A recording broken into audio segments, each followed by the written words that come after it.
comienzan Conversaciones que Inspiran, con la conducción de Claudio Abruj. Un espacio para reflexionar juntos, sabiendo que tenemos la responsabilidad de construir un mundo mejor.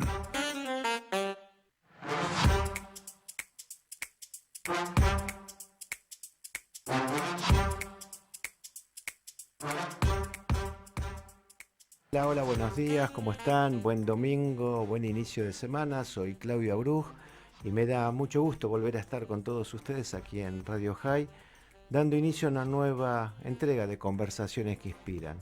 Como ustedes saben, un espacio que hemos creado y que tratamos de alimentar semana a semana para poder conversar con personalidades de nuestra vida diaria que trabajan, que aportan desde sus ideas, desde su esfuerzo, de su imaginación, valores para que nosotros como sociedad y como comunidad estemos cada día un poquito mejor.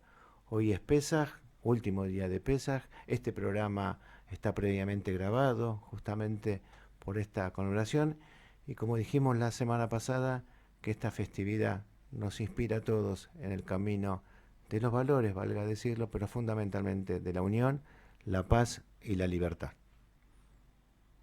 Su historia nos conmueve, nos hace pensar y nos enriquece. Ahora, en Conversaciones que Inspiran, charlamos con...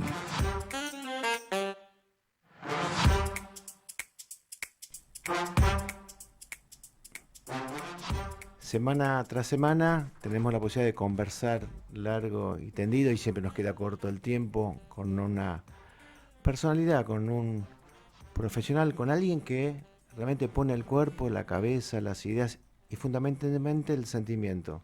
Esta es la cuarta entrega de este ciclo 2025 de Conversaciones que Inspiran y tengo el enorme placer, realmente es un placer y una deuda pendiente de poder conversar y recibir a Jonathan Karzenbaum. Él es el director ejecutivo del Museo de la Shoah, el Museo del Holocausto de Buenos Aires, el Museo de la Argentina y a mi criterio el más importante de Latinoamérica. Johnny, bienvenido, buen día, gracias por tomarte este tiempo y estar con nosotros aquí. Un placer, Claudio. Muchas gracias por la invitación y encantado de estar acá. Karzenbaum, ¿de dónde es el origen del apellido? Karzenbaum es árbol de cerezas o árbol de guindas. Mis abuelos paternos son de un pequeño shtetl llamado Sarnak, en Polonia, cerca del río Bug. Y nada, portamos este Es apellido. cierto, porque esta pregunta se la pregunté muchos años, que en paz descanse a Jorge Kirchmann, expresidente de la DAIA, y él me daba esta definición, y también el director editorialista de Clarín, y me dice que cuando le preguntaba por el origen del apellido, él me daba esta definición. Son del mismo árbol, definitivamente, de la misma zona. Sí, exactamente. Cerezas, guindas, depende de qué se esté hablando. Y Kirsch seguramente son cuestiones fonéticas de la misma palabra. ¿Cuál es tu formación profesional? Bueno, yo soy politólogo de la Universidad de Buenos Aires y después me fui especializando en la educación sobre Holocausto, estudiando en Yad Vashem y haciendo cursos de posgrado ya en el tiempo más recientes sobre gestión cultural, sobre gestión de organizaciones y bueno, pero mi matriz de pensamiento es la ciencia política. De la Universidad de Buenos Aires. Sí. ¿Cuál es la diferencia entre licenciado en ciencias políticas, cientista político o politólogo? Es lo mismo, es el que estudió la ciencia política y lo usamos indistintamente. ¿Y cómo es mirado por la sociedad hoy en este contexto que la política está tan, digamos, no valorada o en muchos segmentos, digamos, minimizada o sobre todo por la juventud dejado de lado? ¿Cuál es la mirada hacia el profesional de la ciencia política? Bueno, es curioso porque yo empecé en el año 2001 en realidad, el CBC y en ese momento la política en los 90 era 2001. peronista. Claro, en 2001 hice el CBC. Yo estudiaba en la universidad, había clases sobre la Grecia clásica y las asambleas y después en el 2001 cuando explotó la situación política, las veía en las calles, las asambleas.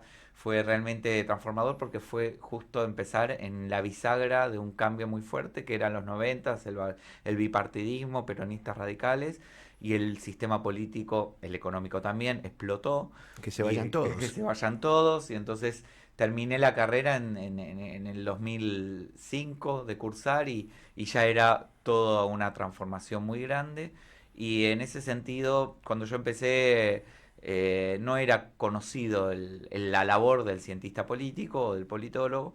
Y después con los años, sobre todo en las últimas 2 décadas, sí, hay muchos politólogos, periodistas, no sé, se me viene a la cabeza Mario O'Donnell, pero hay muchos politólogos periodistas, pero también en el mundo de la investigación, en el mundo de la academia. Y es cierto que la política está en un momento de crisis, ¿no? Sobre todo la clase política argentina creo que está en un momento de crisis muy profunda y creo que también están los politólogos en la capacidad de analizar y de aportar ideas desde el lugar donde están. Hay politólogos en el Estado, hay politólogos en los medios, hay politólogos en la academia y cada uno poder Y aportar. la prensa en este momento donde la economía y el sector privado está tomando tanta preponderancia, la empresa consulta, ¿es un insumo que toma la empresa? Sí, tanto en consultoría, pero también hay politólogos desempeñándose en las propias áreas de responsabilidad social, en las áreas de consultoría, pero hoy el mundo ya no, las profesiones ya no son tan estáticas y más una que era tan amorfa como el cientista político que no había como en el abogado, en el médico, un estereotipo tan marcado de qué es lo que hace un politólogo, ¿no? Es importante hablar de esto y en este programa de conversaciones que inspiran, que la idea es abrir nuevos escenarios para los oyentes que digan, puede ser por acá mi camino o qué interesante, esto nunca lo pensé. ¿Y cómo llegás al mundo de la yoga? Porque los que te conocemos estás desde muy joven, involucrado al principio en Sherita Pleitá, la Sí. Sociedad de Sobrevivientes del Holocausto, después con Generaciones de la Shoah, ahora con el museo, pero desde muy joven estás involucrado profesionalmente. ¿Cómo llegas y por qué?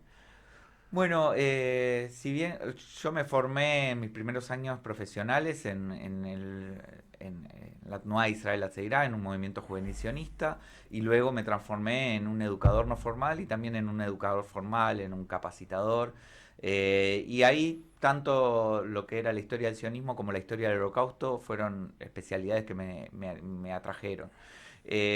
Pero lo cierto es que hasta el año 2007 estuve mucho en ese ámbito y en culminar mi formación profesional. Y en 2008, a finales de ese año, que me había tomado un año sabático, me llama Aida Ender, a quien conoces muy bien, Aida. muy amiga de mi tía Jane, y me dice, está buscando trabajo, qué sé yo. Aida era la secretaria general de Generaciones de la Shoah y junto con Sherita Pleitá me contrataron para trabajar y desarrollar las instituciones, su tarea, su quehacer, donde en ese momento afortunadamente había muchos sobrevivientes, acompañarlos a dar testimonio y bueno, y todo lo que tiene que ver con el trabajo organizacional e institucional. Allí estuve hasta el año 2015 y ya especializándome, como te conté antes, en Yad Vashem y formándome como educador sobre el holocausto y también en la experiencia institucional que implicaba y que implica, esto vos lo sabes muy bien porque tenés una larga trayectoria tanto en el Museo del Holocausto como en el mundo de los derechos humanos. Y bueno, y ahí en 2015 renuncié, buscando en realidad otros destinos que necesitaba después de 6 años y medio y muy contento y me fui de la mejor forma de esas dos instituciones por suerte y porque eran y son instituciones que construí o que aporté con mucho cariño y con gente muy valiosa, tanto los sobrevivientes como Diana Wang, Aida Ender, José Moscovich, León Que le Schmott. dieron muchísimo a la comunidad judía en el desarrollo, cuando se cuente la historia de la comunidad judía, Sherita Pleitá y Generación de Shoah son pilares fundamentales y estas personas que vos nombrás son dignas de todo el respeto. Efectivamente, y la verdad es que ahí el proyecto Aprendiz, los cuadernos de la Shoah, que son los proyectos más emblemáticos de esos años, a mí me llenan de orgullo y todavía siguen teniendo impacto al día de hoy. Lo cierto es que a finales del 2015 me llaman porque Gabriela Scheyer, que trabajó con vos como directora del museo cuando vos eras presidente, había decidido dar un paso al costado y buscar nuevos rumbos.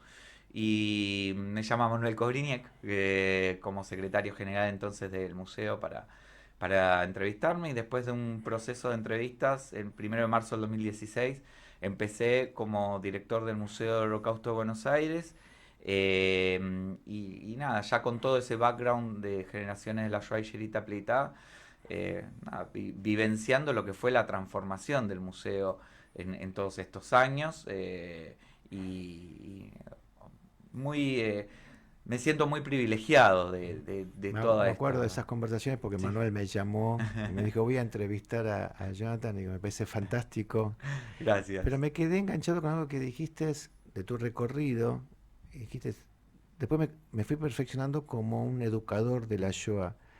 Yo tengo como mis escritores máximos a Elie Wiesel y Albert Camus.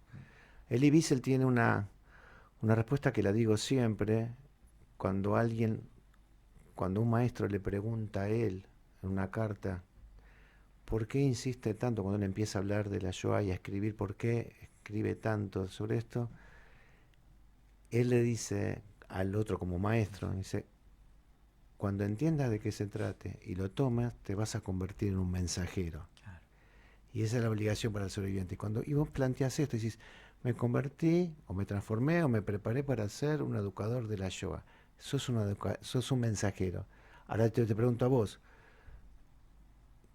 ¿qué significa educar sobre la Shoah? Porque están aquellos que te dicen, otra vez la memoria, otra vez venir con la historia. ¿Cómo le explicás, sobre todo en este momento de tanta banalidad en la sociedad, no solamente en Argentina, en el mundo, ser un educador de la Shoah?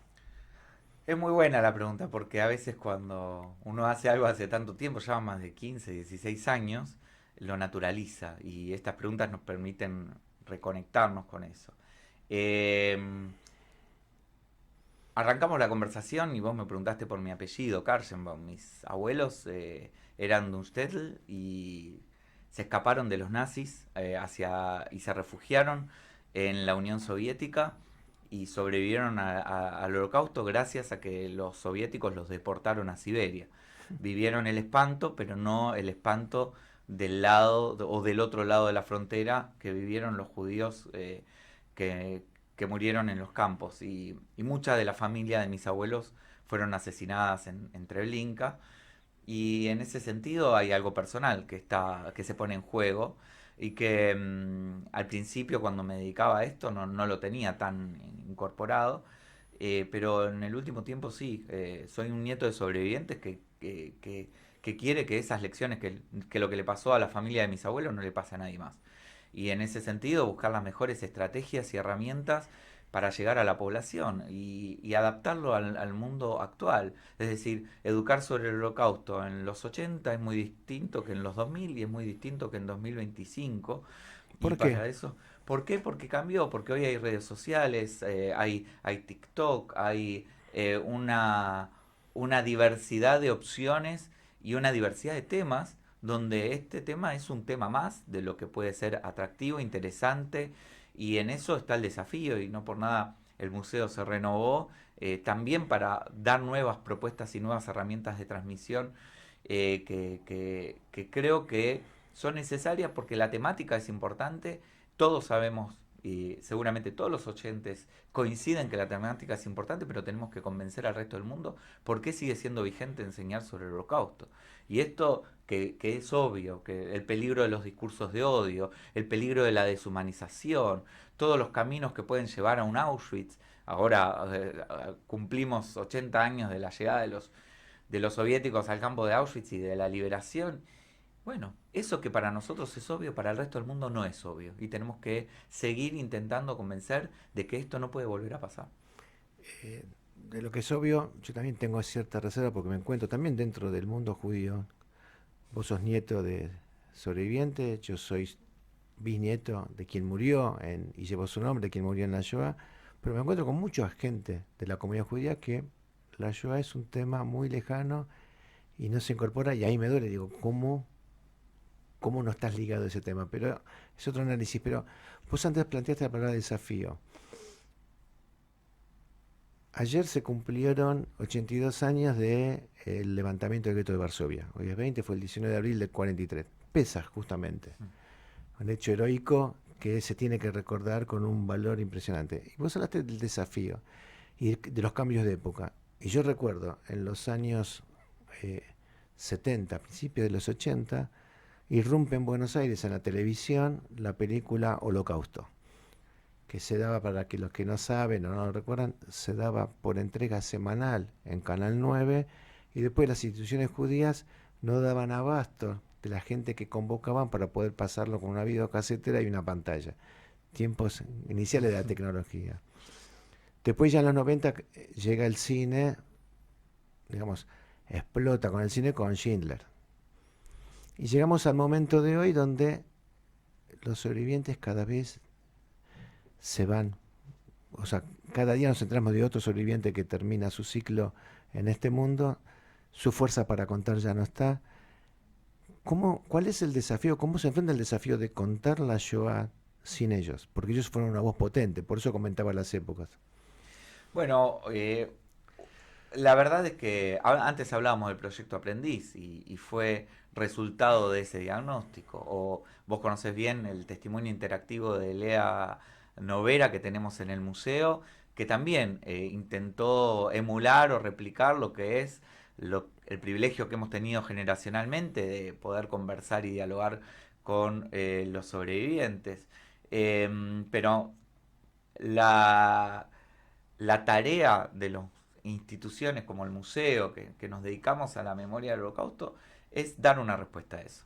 Es dar una respuesta a que las generaciones actuales se puedan conectar con el tema, y hay iniciativas de todo tipo que afortunadamente van floreciendo, algunas de personas interesadas en alguna temática, porque también es esto de que hoy los intereses personales también se ponen en juego a la hora de por qué me interesa el Holocausto y porque me gusta el arte. Entonces recorro los artistas que fueron asesinados en el Holocausto, los artistas que hicieron arte sobre el Holocausto, o vos mencionabas a Elie Wiesel. Bueno, me interesa la biografía de los sobrevivientes que escribieron sobre el tema, y creo que lo la gran ventaja de la memoria del Holocausto es que hay muchísimo abundante material gracias al trabajo de décadas de la comunidad judía, del Estado de Israel y de los estados en las últimas décadas para construir esa memoria. Hay archivos y el desafío que vos me preguntabas es cómo convertir todo ese abundante material en algo que sea atractivo para las nuevas generaciones que scrollean videos y a los 10 segundos cambian, ¿no? Cómo hacer para que una visita al museo sea significativa para todas las personas que se acercan. Cómo hacer para que esos testimonios de sobrevivientes que podían durar 2 horas, que hoy difícilmente alguien se siente 2 horas a ver, bueno, cómo recortar esos clips que nos permitan generar ese atractivo. Y bueno, en eso estamos, esa es nuestra misión, y es una misión difícil en el mundo de hoy, pero con un terreno ya ganado en muchos sentidos. Hoy el ciudadano promedio escuchó hablar o de Auschwitz o de Ana Frank, o de la lista de Schindler o de Primo Levi. Por algún lado hay de donde tirar para que eso se transforme en un contenido y en una reflexión. Hay un tema que también cambió con el tiempo, que es, hubo durante muchas décadas una cerrazón de la Shoah. Tiene una unicidad, esto es obvio, es único, pero solamente la Shoah no puede ser comparable con nada y no se la puede acercar a nada. Tenemos el genocidio armenio, que también estamos justamente en esta semana. El 24 es el día que se recuerda el genocidio armenio, ocurrió entre el 1915 y 1918. Es increíble, ¿no? Como se da como una semana de la memoria, que yo la llamo, porque con el recuerdo del levantamiento del gueto de Varsovia comienza una semana de recuerdo, de memoria, de homenaje, que concluye el 24 con el Día por la Tolerancia por el genocidio armenio. Dos hechos concadenados, similares. Fui antes de ayer a una invitación de la Embajada de Armenia, que comenzó un ciclo de cine armenio justamente por esta semana, y vi la película La Promesa, que no, yo no la había visto, que se las recomiendo a todos que la vean. No sé si vos la No, viste. todavía no la vi. Y quizás sería bueno hasta inclusive pasarla en el museo. Dale. ¿Por qué lo cuento? Porque también estuve en el museo y ustedes llevaron la muestra sobre la persecución a los testigos de Jehová.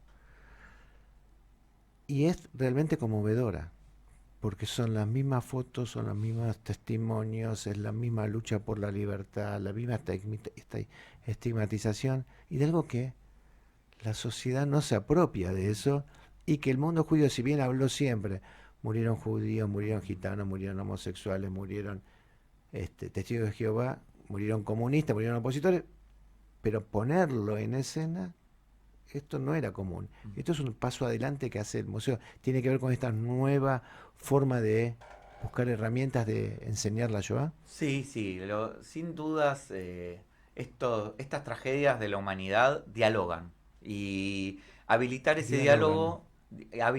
diálogo es un desafío porque depende dónde y depende con quién. No es lo mismo un panel académico donde se analizan las diferencias y similitudes del genocidio armenio que alguien que va y dice, bueno, esto es todo lo mismo, ¿no? Los fenómenos son particulares y poder poner en juego esas diferencias nos permiten que ese diálogo sea enriquecedor y saber que las tragedias no sucedieron a un solo pueblo o a un solo grupo humano. Y en eso está la importancia de, desde quienes construimos y aportamos a la memoria del Holocausto, también poder habilitar esos espacios de diálogo, como fue la muestra de los testigos de Jehová, o como es paneles que hemos hecho sobre el genocidio armenio, o sobre la persecución de otros grupos homosexuales, discapacitados, como cada grupo tuvo un distinto matiz. Digo, no hubo un genocidio de los testigos de Jehová, pero sí fueron aprisionados, fueron torturados, fueron maltratados. En el caso de los gitanos, por ejemplo, sí hubo un genocidio. Y bueno, ¿qué Totalmente. particularidades tuvo? ¿Qué hubo en el genocidio armenio que podemos poner en juego con lo que fue el Holocausto, la Shoah, y con otros crímenes de lesa humanidad, como ha sido la dictadura militar argentina? A vos te ha tocado ser secretario de Derechos Humanos aquí, y cómo...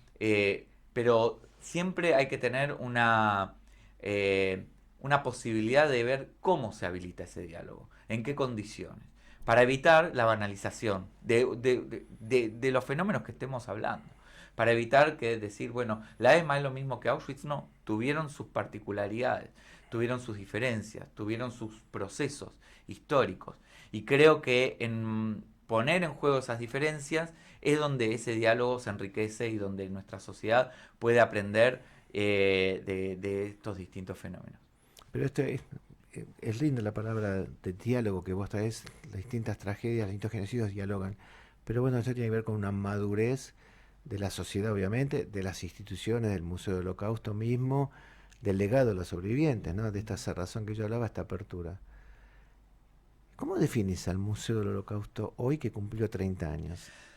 Bueno, el Museo del Holocausto es una institución que tiene como misión preservar el legado que nos dejaron los sobrevivientes del Holocausto, de recordar y de transformar esta tragedia en un aprendizaje para el mundo de hoy. Y esa misión ha cambiado a lo largo de las décadas, en el sentido, cambiado en las formas, no en la esencia.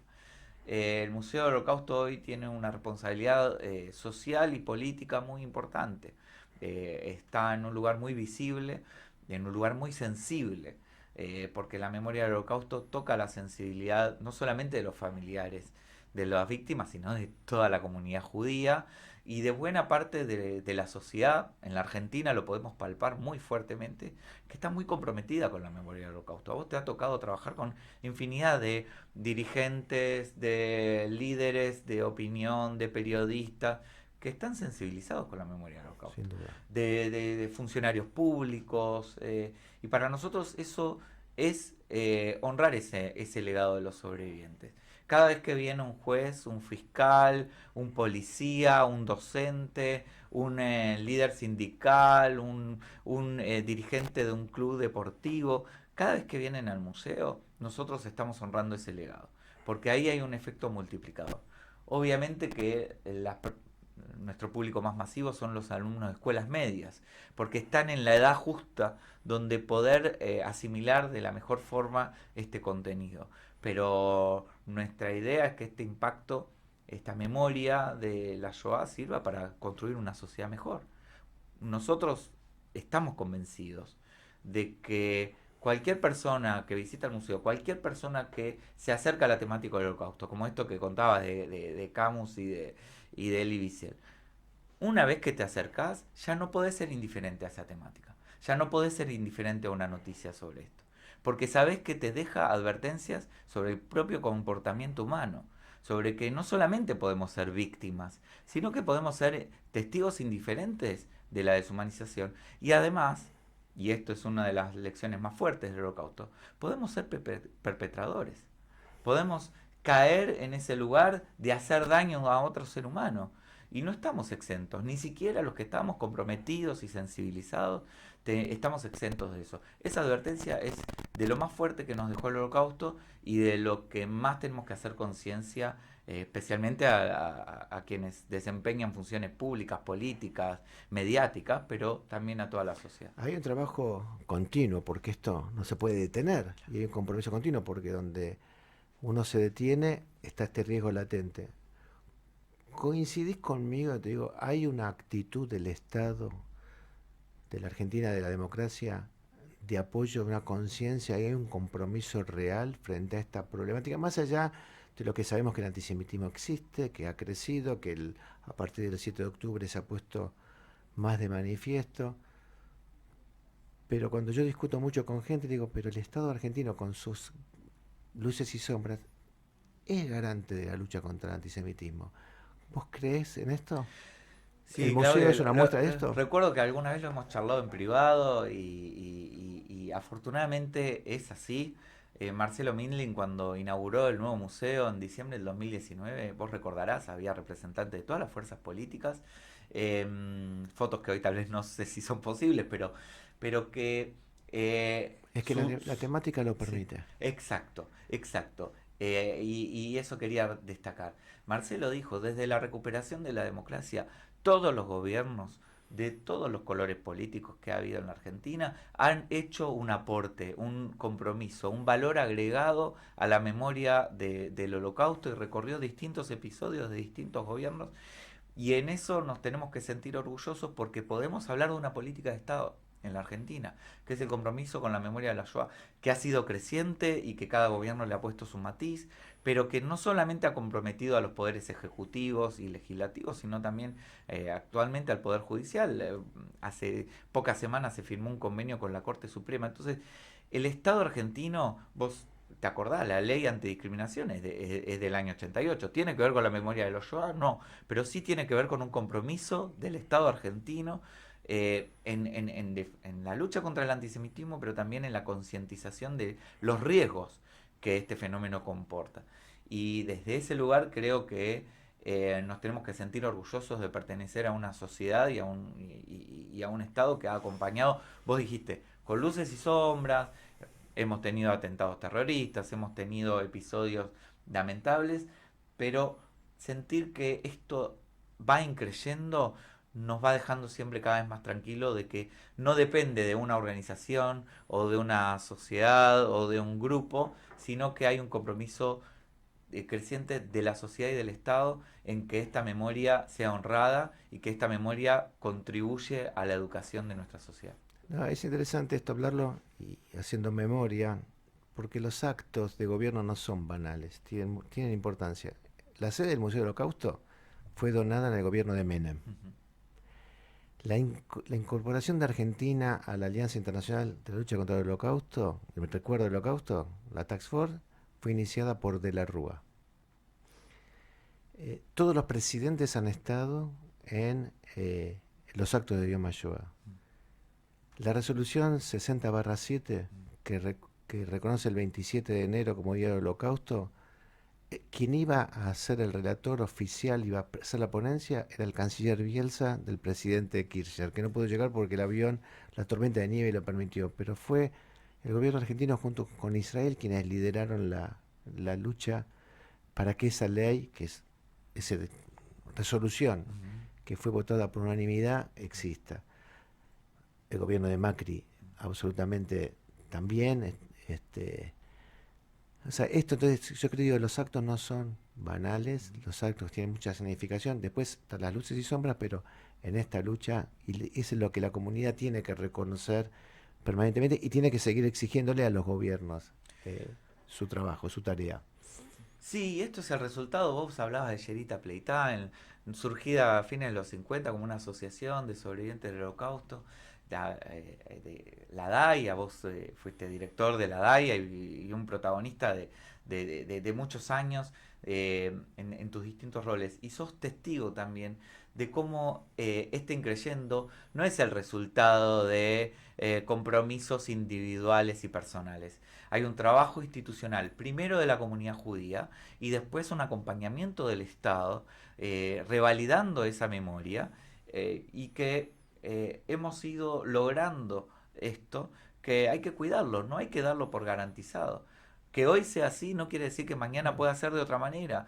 Y en ese sentido el compromiso no es solamente de la comunidad judía, es de la sociedad toda, de que aquí tenemos un valor muy importante. La Argentina el año que viene va a hospedar Eso quería decir, te va a hospedar a la Task Force y también es un compromiso que asumió el presidente Milei, continuando con esta cadena de compromisos. Vamos a hacer una tanda, dale, te pido que perfecto. te quedes Sí, y que pienses, porque te voy a preguntar una gran anécdota de tu vida que tenga que ver con esto. dale, perfecto. Seguimos en Conversaciones que Inspiran.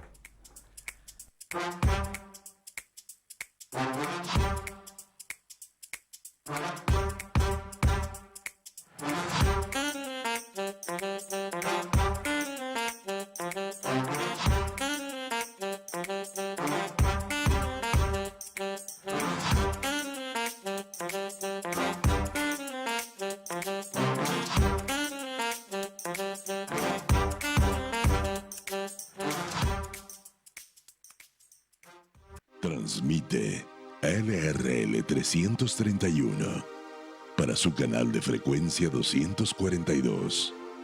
Radio High 96.3. La radio judía de Latinoamérica. En la ciudad, para evitar contagios en las aulas, vacuná a los chicos respetando el calendario de vacunación. Entrá a buenosaires.gov.ar/salud y conocé los vacunatorios o centros de salud más cercanos. Buenos Aires Ciudad. Transmite LRL 331 para su canal de frecuencia 242. Radio High 96.3. La radio judía de Latinoamérica. Estás escuchando Conversaciones que Inspiran con la conducción de Claudio Bruj por FM High 90.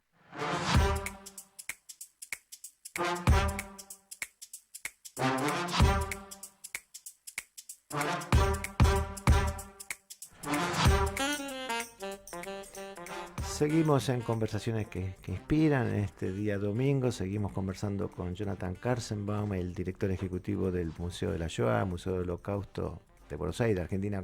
Tiene una definición formal, pero es el Museo del Holocausto de la Argentina. Que también esa es una pelea ganada, ¿no? Durante mucho tiempo la comunidad judía se negaba a reconocer la palabra holocausto y decía, es una Shoah. Porque holocausto es un sacrificio y los judíos no fuimos, la famosa frase de como ovejas al matadero. Pero hoy ya está internacionalizada, ¿qué es el holocausto? Explícanos un poco cómo se dio este cambio. Tiene que ver con el Museo del Holocausto en Washington, que se instala como Holocaust Museum.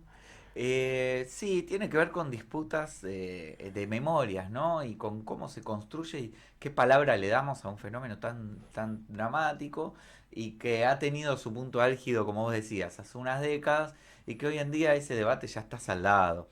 Es decir, cuando se empezó con el tema, la palabra holocausto aparece por el tema de las cenizas y la reducción a cenizas y se instaló muy fuerte en el mundo occidental como tal y sí, el Museo de Washington puso esto. Pero fue en Israel donde la palabra Shoah apareció que es verdad que es una palabra mejor para definir el fenómeno, pero que también tiene sus problemáticas porque habla de una devastación total.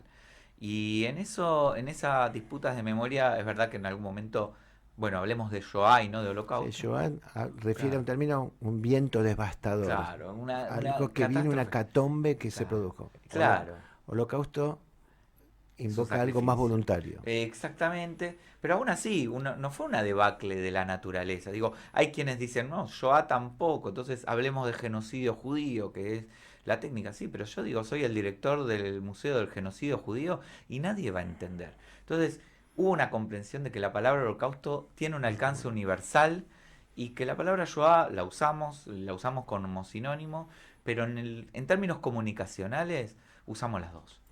Hablaste recién del tiempo, hablábamos de la Sí, dimensión del tiempo, cómo fue cambiando un montón sí. de cosas, así que te pido que hagas una abstracción un segundo, que te concentres porque me vas a tener que contestar algo que viene ahora. Algunos recuerdan su infancia, otros un hecho trascendente en su vida, un día soleado o aquella tarde de verano. Ahora, en Conversaciones que Inspiran, la anécdota más inspiradora.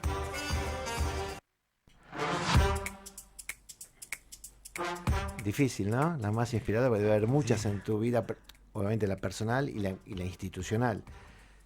Trabajar con sobrevivientes y con un mundo internacional debe haber muchas anécdotas importantes. Sí, yo te diría una, no sé si es inspiradora, pero que fue una toma de conciencia. Cuando empecé como director de generaciones de la Shoah Sherita Pleitá, eh, a las 2 semanas, era fin de año, 2010, 2008, y hicieron un evento social con los sobrevivientes y con todo el grupito. Y yo estaba empezando ahí y sabía que eran instituciones de sobrevivientes. ¿Vos tenías que edad? Yo tenía una cuenta rápida, 26, 27 años. Y estábamos ahí y yo ya sabía de qué se trataban las instituciones. Y ya había hecho clases sobre holocausto, había tomado cursos, ya tenía alguna formación previa. Pero de repente está la comida ahí y Lea Novera estira la mano y le veo el número. Y me acuerdo que fue como un cachetazo de realidad. De esto es. Aquí estás. De esto se trata. Eh, Porque hablar de sobrevivientes del holocausto, ver el número me remitió a la verdad a la que me estaba empezando a comprometer. Y creo que esa imagen la tengo vívida, porque además después con Lea tuve la suerte de seguir trabajando muchos años hasta el día de hoy. Afortunadamente la tenemos y nada, podría haber sido cualquier otra persona.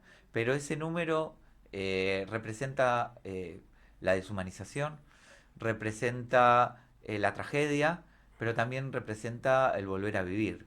Vos la conocés a Lea, es un canto a la vida.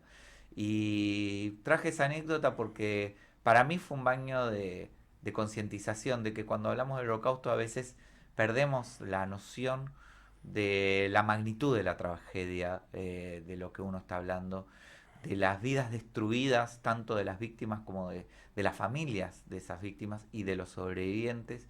Y cuando decimos honrar la memoria, nos estamos haciendo referencia a que si eso sucedió, nosotros tenemos que hacer todo lo posible para ir en el sentido contrario. Está muy buena y es muy emotiva la anécdota. Y me trajiste ese recuerdo cuando me tocó también en el 2001, desde la DAIA, empezar con el proyecto de asistencia a los sobrevivientes en estado de necesidad. Y ahí también me cambia el paradigma, porque ahí empezaron a llegar fondos desde Suiza y fondos desde la Claims Conference para ayudar. Y se empezó a hacer un censo de los un montón de sobrevivientes en estado de necesidad que no se los conocía, que la comunidad no los conocía. Pero ahí empecé a conocer otra dimensión, que es la vida presente del sobreviviente y el pasado que tuvo que ver con su resiliencia, los que pudieron y los que no pudieron. Y creo que Generación de Shoah y Yeita Pleitá cumplió con ese rol y ahora lo cumple el museo, ¿no? De, bueno, la vida actual del sobreviviente, Sí, ahí te agrego a la Fundación Tzedakah, También. que sostiene el programa que vos estás mencionando hoy en día con la ayuda a los sobrevivientes en su vida real, porque cuando quienes vivimos en el mundo institucional hablamos de sobrevivientes del Holocausto, hablamos de una minoría que tuvo el coraje, la posibilidad, la oportunidad y las ganas de dar testimonio.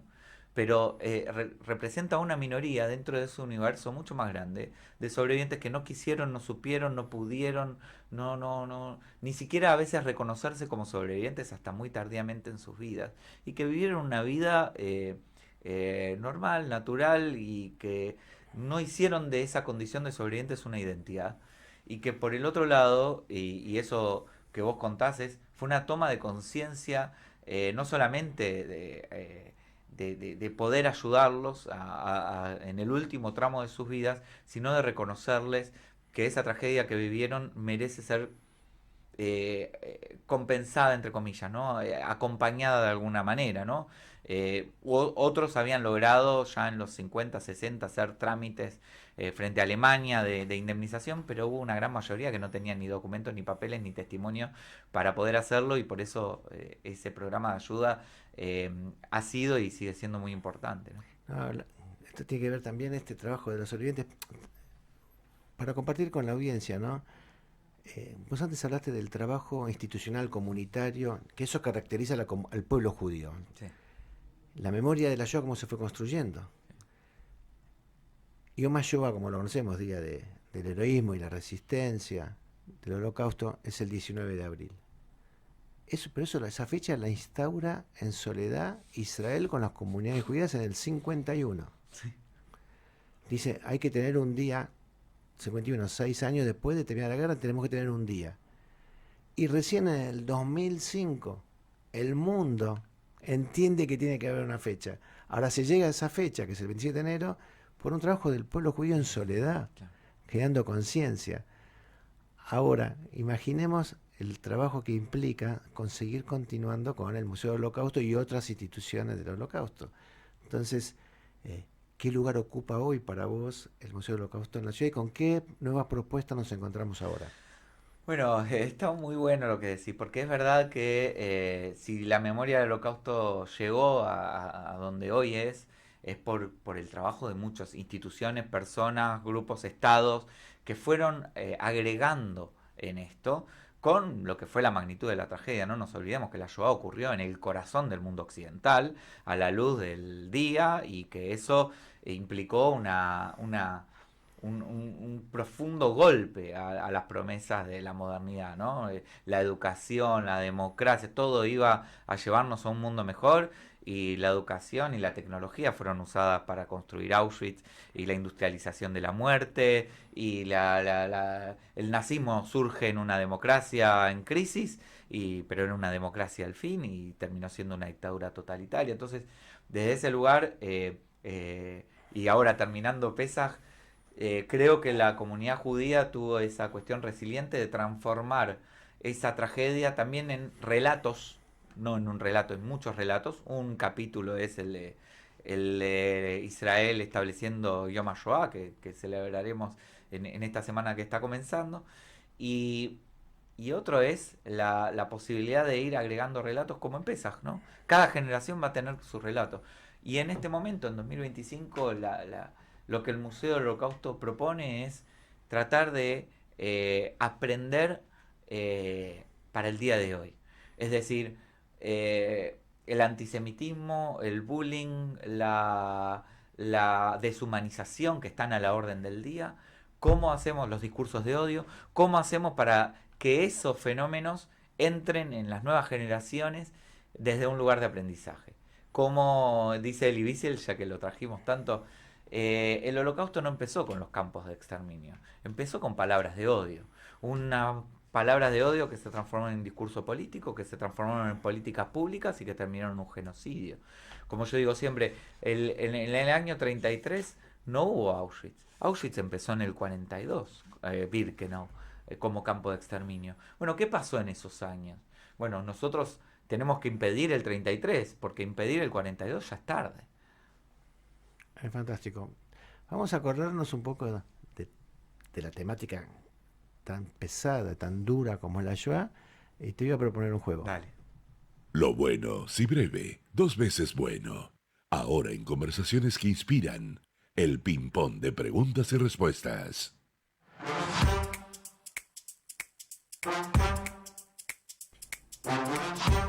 Vamos a tratar de conocer al personaje detrás del personaje, porque no creo que estés 24 horas consumiendo estas temáticas que son tan duras. Venís de una familia judía. ¿Tu comida? ¿Mi comida favorita? Sí. Y los kreplas en Rosh Hashanah y el gefilte fish en Pesach. Familia ashkenazí al 100%. Y nada, los manjares de la infancia son irreemplazables. Irreemplazables. ¿Deporte? Hoy en día fútbol, no soy ducho en el tema, pero lo hago con amigos ¿Jugás? una vez por semana. Sí, sí, sí. ¿Fútbol 5? Sí, sí, sí. ¿Y de qué una vez jugás? por semana. No, en fútbol 5 voy rotando, pero... Lo que te dejan. Y lo que el cuerpo me da, la verdad que hago lo que puedo. Un hobby. ¿Con qué te distraes?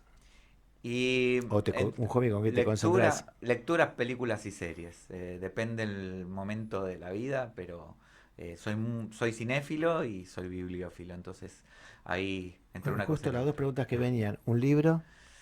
Y es difícil elegir, pero me estás poniendo en un apriete, pero acabo de terminar el de Gabriel Rolón sobre la felicidad y me parece que es muy, muy lindo. Tiene una mirada muy psicoanalítica, pero me gustó mucho. ¿Un escritor? Y ahí creo que el que mejor me interpeló, es muy difícil también. Eh, ah,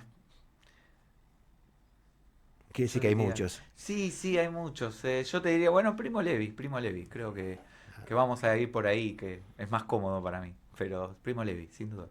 La pregunta que caía, ya lo anticipaste, la película. Bueno, ahí sí, el Padrino, pero no es un cliché. Soy muy fanático del Padrino. Me parece que es más el Padrino 2 que el Padrino 1. No, pero aparte los que, a mí me encanta Sí. el cine, no soy un entendido, no puedo sentarme y decir, analizarlo, pero los analistas de cine dicen que El Padrino hizo un quiebre en la forma de filmar la película, lo que trae, más allá de la historia Sí. que cuenta, ¿no? Hay algo de lo completo, ¿no? Está completa. Todo lo que cuenta está Es bien. lo que dicen los y especialistas. es eso. Es muy completa. Pero tengo más, pero creo que por ahí zafo del ping-pong. Un ídolo, un Hoy por hoy. alguien a quien admiras. Hoy por hoy, Messi, porque lo que hace dentro de la cancha es extraordinario y cómo se porta fuera de la cancha también lo es. Y muy poca gente mira su conducta fuera de la cancha, como personalidad pública. Ser Messi debe ser de lo más difícil del mundo por la enorme exposición que tiene y sin embargo me encantan los mensajes que da y bueno, obviamente que la Copa del Mundo y todo, pero ya antes la Copa del Mundo me conmueve en los dos lados, adentro y afuera de la cancha.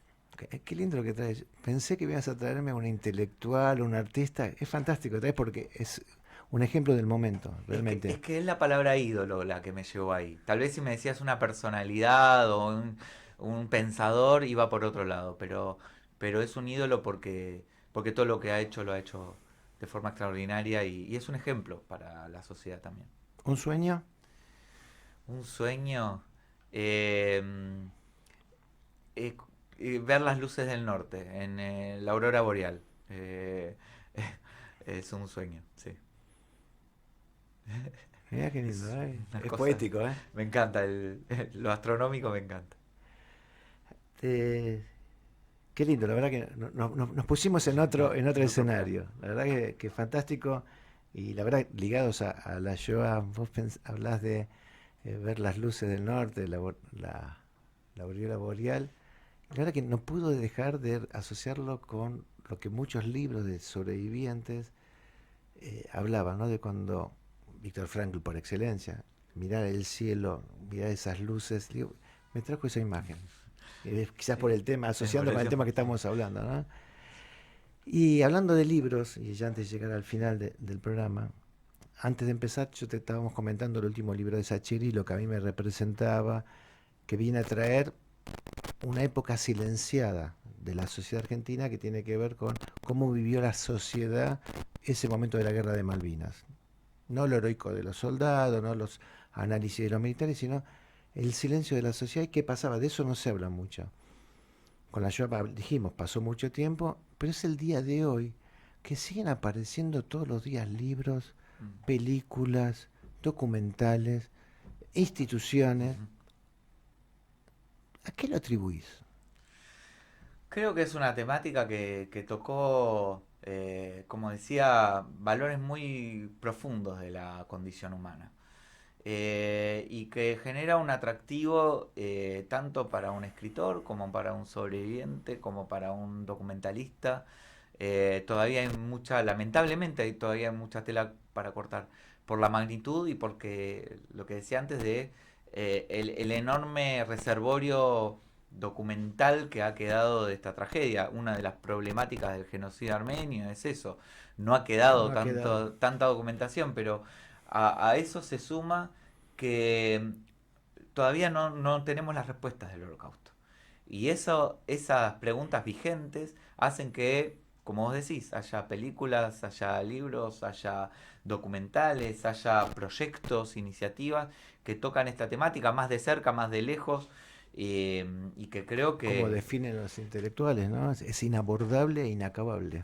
sí, y a la vez tenemos que poder entenderlo, ¿no? Hay un desafío a Elie Wiesel de decir, no, los que estuvieron allí no pueden salir, los que no estuvieron allí no pueden entrar, pero queremos mirar, o sea, queremos acercarnos. El tiempo ya nos Sí. termina. Te quiero agradecer nuevamente tu presencia, tu disposición, tu diálogo. Y la última pregunta, la pregunta final es, ¿con qué nos encontramos brevemente? ¿Con qué nos encontraremos esta semana en el Museo de los Shoah? Y que hagas una invitación a la gente.